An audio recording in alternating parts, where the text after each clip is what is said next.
là on a installé ce qu'on disait tout à l'heure avec Thierry, voilà, les fixations châssis. Donc en fait ces parties-là, qui se mettent toujours vers l'avant du fauteuil, d'accord, et à l'avant du croisillon, d'accord, sur n'importe quel type de fauteuil. Okay, donc ça, ce sont des parties qui vont rester en place en permanence, en sachant qu'on pourra l'enlever le jour où on change de fauteuil. C'est le principe.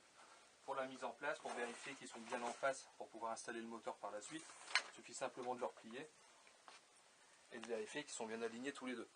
On n'est pas à 1 millimètre près, d'accord. Voilà. Là au moins on est sûr que c'est exactement en face, ce qui fait que quand on va le mettre, le moteur sera exactement centré. Okay.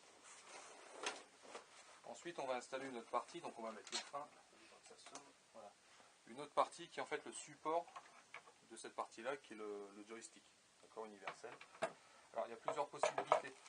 Soit vous avez des fauteuils qui permettent de venir attraper le tube, là auquel cas on va pouvoir le fixer directement sur le tube et le faire passer sous la coudoir, d'accord.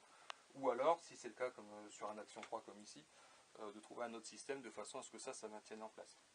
Okay, donc ce qu'on va faire, c'est qu'on va venir pincer ici le dessous de la coudoir. Donc on le met en place. Ce qu'on disait, c'est que vous avez en fait plusieurs trous ici qui vous permettent aussi de pouvoir régler aussi l'inclinaison. Donc là en général ce sera en position droite, mais il y a des personnes qui auront besoin que ce soit dans une position inclinée. Donc là on vient de mettre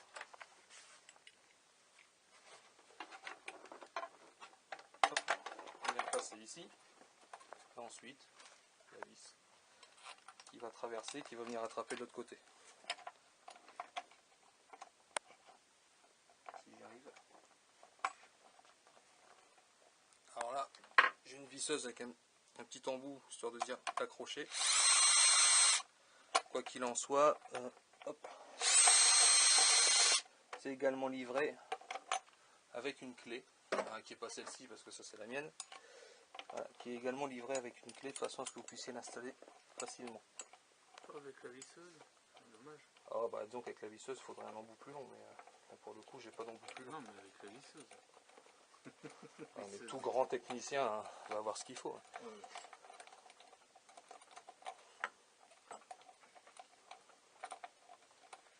Hop.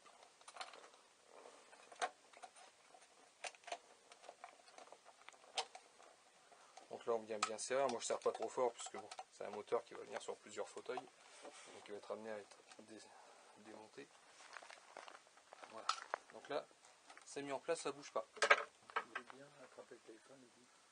Ensuite pour l'installation, il suffit simplement donc de dévisser cette partie-là, de venir insérer le joystick. Alors ça bien sûr on va le régler en fonction des personnes. Là on est sur du droitier, ce qui se fait à 90% des cas, et dans le reste des cas effectivement c'est un produit qu'on peut également mettre à gauche. Ok.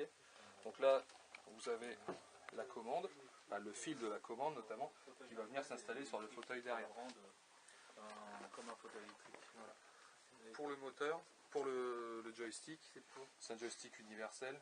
On démarre, on a le klaxon, la vitesse mini, la vitesse maxi. On verra après quand ce sera branché, vous avez des petites diodes ici qui remontent en fonction de la puissance qu'on donne. Ensuite le joystick qui est quand même relativement sensible. Donc pour l'utilisation du produit, pour le manœuvrer, vous avez une poignée ici devant. Il suffit simplement de l'attraper. Vous avez deux petites roulettes à l'arrière. Hop, on bascule. Il suffit simplement de le balader. Donc c'est relativement simple à manœuvrer. Ensuite, on va le poser pour le mettre en place. Donc là, pour la mise en place, vous avez deux poignées. La petite poignée noire, la poignée jaune. Quoi qu'il en soit, que ce soit pour le mettre ou pour l'enlever, on va utiliser la poignée noire. On appuie sur la poignée noire, on va déverrouiller, donc ça va permettre justement à ces pièces-là de rentrer dans la fixation châssis qu'on a vu tout à l'heure. Okay, pour l'enlever, donc pour faire rentrer ces parties-là, comme c'est un vérin à l'intérieur et qu'il y a une sécurité, on ne peut pas le faire rentrer tout seul. Donc on appuie et on appuie. Ça fait rentrer complètement les parties à l'intérieur de façon à pouvoir accéder facilement. On a ces petites poignées rouges ici. Donc là on est en roue libre. Ce qui permet justement le jour où le moteur est sous le fauteuil, de pouvoir le manipuler facilement si voilà, en cas de panne de batterie, ce genre de choses, c'est des choses qui peuvent malheureusement arriver.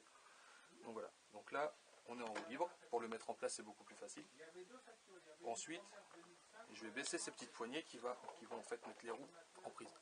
Comme ça, au moins, ça va nous permettre, une fois qu'on l'aura branché, de pouvoir avancer. Donc là, on va le mettre en place. Donc je rappelle, on rentre toujours ces parties-là, on appuie, on abaisse à fond. On va prendre, on le met en roue libre, on l'envoie sous le fauteuil en passant les croisillons.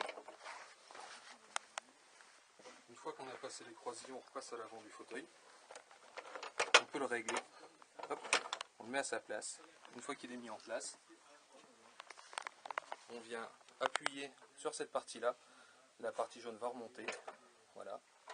Et on va les vérifier à l'avant. Voilà. Les parties sont bien en prise directement à l'intérieur. On les voit dépasser ici de chaque côté. Donc là, c'est en prise.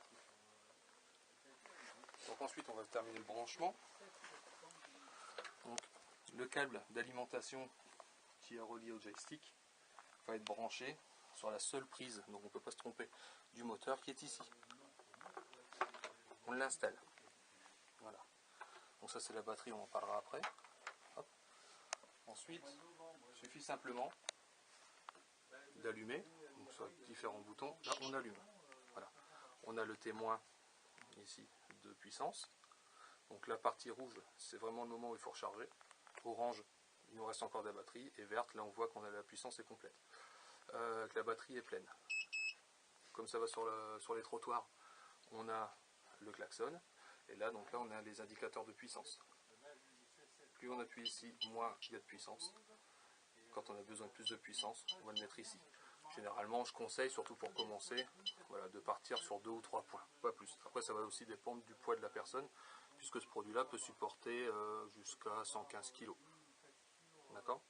Et donc ensuite, pour l'utilisation, vous voyez que là, tout à l'heure, on avait déverrouillé les roues. Si je désire reculer, on va entendre un déclic, un bruit, mais le moteur n'est pas en prise. Donc ça, c'est une sécurité également. Si on a besoin de le mettre en prise, pour pouvoir avancer avec, on rabaisse les petites poignées rouges dont on parlait tout à l'heure, et ensuite, on se met dans le fauteuil, on recule, on avance, on fait demi-tour. C'est un produit qui est très très simple à utiliser. Donc après, on va aller faire un essai, mais un essai sur l'extérieur.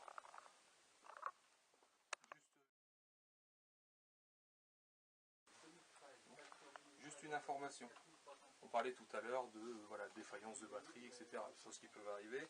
Vous avez besoin de réutiliser le fauteuil de façon manuelle. On déverrouille, comme on disait tout à l'heure, les petites parties rouges ici. On est dans le fauteuil, on utilise les mains courantes. Et on va utiliser comme un fauteuil classique. D'accord ? Deuxième chose, si vous oubliez d'éteindre le joystick, vous n'allez pas perdre toute la batterie. Si on oublie de l'éteindre, au bout de 3-4 minutes, il va s'éteindre tout seul. Ok ? Voilà. L'utilisation, on enlève les freins, ça peut être pratique. Et ensuite, on choisit la puissance, on avance.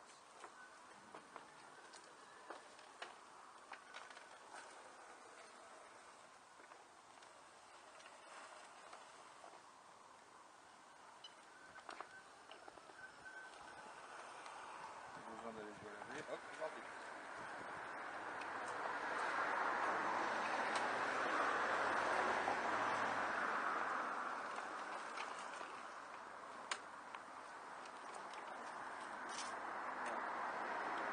C'est simple que ça. Juste une petite chose pour l'enlever, on n'hésite pas bien sûr à l'éteindre, c'est beaucoup plus pratique. Et donc si on a besoin d'enlever, on enlève ici, il suffit simplement de tirer, de déverrouiller les roues, d'appuyer, d'abaisser. D'abaisser jusqu'en bas, c'est plus pratique. Et voilà. Ensuite on a besoin d'aller le ranger, là il est en roue libre. Et simplement de le prendre et de le ranger. Dernière chose, une chose importante, pour le recharger, on n'est pas obligé de le recharger dessus. On peut également donc enlever la batterie pour l'amener à la maison pour la recharger. Le chargeur est livré avec. On a le point de charge ici, bien recouvert de façon à ce qu'il soit complètement étanche pour aller à l'extérieur. Le bouton vert, le bouton push. On appuie, on attrape, on soulève. Il suffit simplement de le prendre, de laisser le moteur dans la voiture ou ailleurs, et donc de le prendre, de le ramener à la maison et de le brancher. Maintenant on a aussi la possibilité de le laisser dessus. Voilà, donc il vient s'enclencher tout seul, hein, c'est directement un rag, et de venir le charger directement dessus. C'est encore la solution la plus pratique. Voilà. On a également cette petite sangle là. Cette petite sangle là permet aussi, pour certaines personnes qui ne se sentiraient pas de prendre en roue libre, voilà, et de le tirer, de le ramener à la maison.